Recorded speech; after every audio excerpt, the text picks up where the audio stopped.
Hello, we're on the land of the Daramble people today, and we'd like to pay our respects to the elders past, present and emerging, and in the spirit of reconciliation, we'd like to thank them for letting us hold this conversation.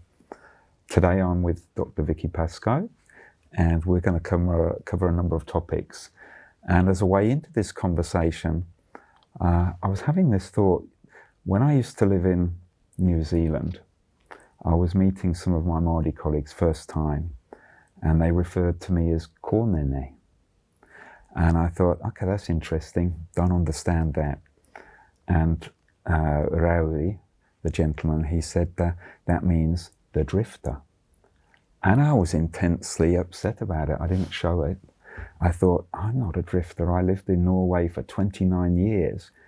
And this kind of is in the back of my head for a while. And a couple of years later, I kind of kept talking to him about it now and again whenever we met. And he said, you know, you misunderstood. He said, in our culture, think of it being like the seaweed. You have nutrients and you come to the shore and you share your nutrients. And thinking now, Vicki, you are from the Arrernte peoples. Mm-hmm. And I think to myself, I'm quite interested to hear, this is a country of both people who've lived here for thousands of years and also migrants. Mm. And one of the challenges for a migrant is how they connect with your history and their own. So who are you? Who am I? Well, I'm in the position to have never met my parents. Mm-hmm. So I was a forced adoption when I was 6 weeks old. I guess I could be a drifter in some respects. Lived in a lot of places because I haven't ever had the feeling of home as such. Mm. I've been reasonably contented wherever I've lived, but I don't immediately think of somewhere when someone says home. Mm. And that's, you know, some people think that's sad, and it is to some extent. But it has given me the opportunity as well to share my story in lots of places, perhaps like seaweed. So, well, now I'm interested. Tell me more of the story. So when you say, but I understand you're from the Arrernte peoples. That's in the central part. Arrernte, yes. But that's a ginormous area. I mean, it's yes, it is a ridiculously big. It is. So my grandfather was born on the old Hermansburg mission, which was just out from Alice Springs. Mm-hmm. So that's where the story started. Mm. My father was a drifter. He used to box in Jimmy Sharman's boxing tent at shows. Oh, okay. Yeah, so he wasn't raised by his family either.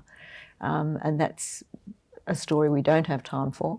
So he used to travel around with the local shows, so set up and pack up and box. So he ended up in New South Wales, and that's where he met my mother.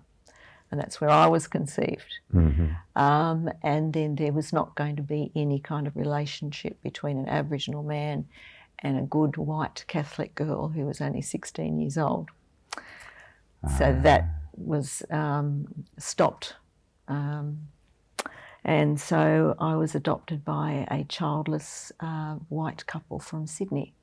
And so when I was 6 weeks of age, I went to Sydney. So I grew up mostly in Sydney. Around 11 or 12, I think, we moved to Canberra. And I've kind of kept moving. I think that one of the things I think for many people in Australia is a certain nervousness sitting like I am and asking you those questions. And people aren't sure about how much they should ask, or if they shouldn't ask anything. Do you feel that sometimes as well? I share my story very readily, and I think it's very important, particularly for students. So when I teach about the stolen generations, they get a wide perspective of the forms that took. So I wasn't dragged from my mother's arms at 3 years of age, whereas, other people were. And there are, some terrible, terrible stories. But it always, I think, helps to make it more real, even though I've got some great clips for them to see, but to actually hear my story from me and some of the things that, the ramifications of that, so that they get a really good appreciation of, well, for example, I have 2 birth certificates. Oh. Yes, I'm very special. You're lucky. So one of them actually is my real birth certificate. So I have no father on there at all. My husband jokes that I'm the second Messiah, Immaculate Conception. So there's no father, just mother. But the birth certificate I have to use is the manufactured one, which shows my adopted parents as my parents. Interesting. And the other one has a big government stamp across the middle of it that says not for official use. So all those weird kind of things. I'm sure I could challenge that legally, but it wouldn't be worth my time. I have a welfare number because I then came under welfare when they went to place me, etc. I've never, ever had any kind of special attraction to my name, for example, my maiden name. I always felt surprised when people used it. Interesting things, I guess, that sit in your DNA. I think people are nervous about asking quite often, but if you're the one that starts the conversation, then that helps. I always think, and I learned this from one of my very good colleagues called Pinay Sutton, and she said, she was Māori, she said people share what they want to share. And there is no harm in asking, and it's about telling people that they control what they share. Yes. And I think that's quite important as well. Yes, it is. So take me on a little bit. So you grew up in New South Wales and Canberra, and then you gradually, of course we're sitting here now, you're working in a university, but there's a big space in between, I guess, or different life experiences. There certainly is a big space. So my education was terminated as soon as I turned 15. And I went out to full-time work to help support family. I never, in my wildest dreams, thought about going to university. I believed that my opportunity was gone because I hadn't finished school. I didn't worry about it too much for a number of years. And then as a young mum, I started to think about education, and I wanted to finish my education. And around that time, universities were taking mature age entry. The trouble is I had to write an essay, and I didn't know what one was because I didn't pay much attention at school. I found it very boring, actually. Of course, the pun on that would be, well, you don't have to worry about it now because the AI will write it for you. About time that showed up. So I got a sample essay off my only friend who'd been to university, and I kind of wrote this thing. And then I was accepted, and then I really had to do it, and I was terrified. I didn't know where the level was. I didn't know whether I could do it. But, I got some courage up and I accepted. And then people kept saying to me, what are you going to do now? And what are you going to do now? And what now? And I think probably the biggest turning point was I was doing a grad dip in adult education, and I undertook a unit called adult learning. And I could see myself in all the theory. And I thought, I really love this. And then I decided that I wanted to be a teacher. Yeah, it's interesting. I'm going to pull you back to your heritage, if that's okay. Yeah, sure. Because there's a big discussion about lifelong learning. Yeah. And we put a lot of resources into, let's call it those mandatory ages, whatever they are. And of course, there was the time in Europe, as you recall, or the world, when we'd had the big kind of financial crisis or whatever, and Europe suddenly woke up. They had this age group between 16 and 24 who had no completed education, no job opportunities, and they called them the lost generation. Not in the sense we're talking about as a stolen generation, but it was almost like there was a vacuum for them. And of course the challenge was, it was about, what does lifelong learning mean? Do you have to get everything done by the time you're 17 or 18 or 20?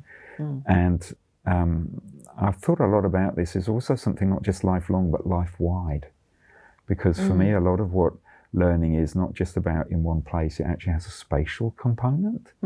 Would you agree with that? Yes, do you feel that's something you've taken with you in your life, in the learning life, or your experiences? Would you agree? I think so. And its form changes depending on where you are in your life, I think. Once I got to university, then I had another perspective totally.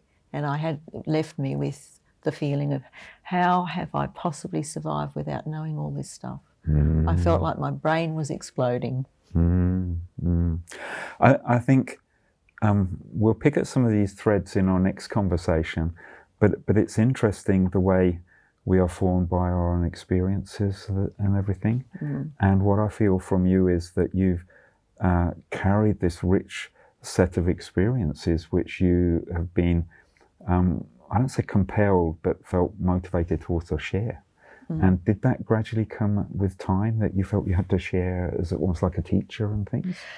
Yes, I think it did come with time. It took a while to be able to tell some of my story. I like to keep it buried. I often kind of worried that I'd one day end up with post-traumatic stress disorder and you'd find me rocking in the corner or something, you know. It's like trying to keep it in case if you let it out, you don't know what it's going to do. But I found that sharing it with students has become almost a responsibility for me. I believe that I should do that.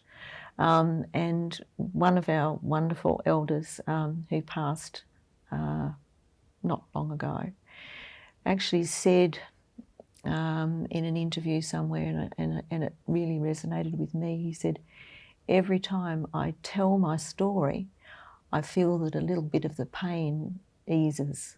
And I think it's actually extremely therapeutic for me, and it's also informative for students. So I think I'm doing myself a favour. I'm my own therapist, if you like. Thank you very much, Vicki. Thank you.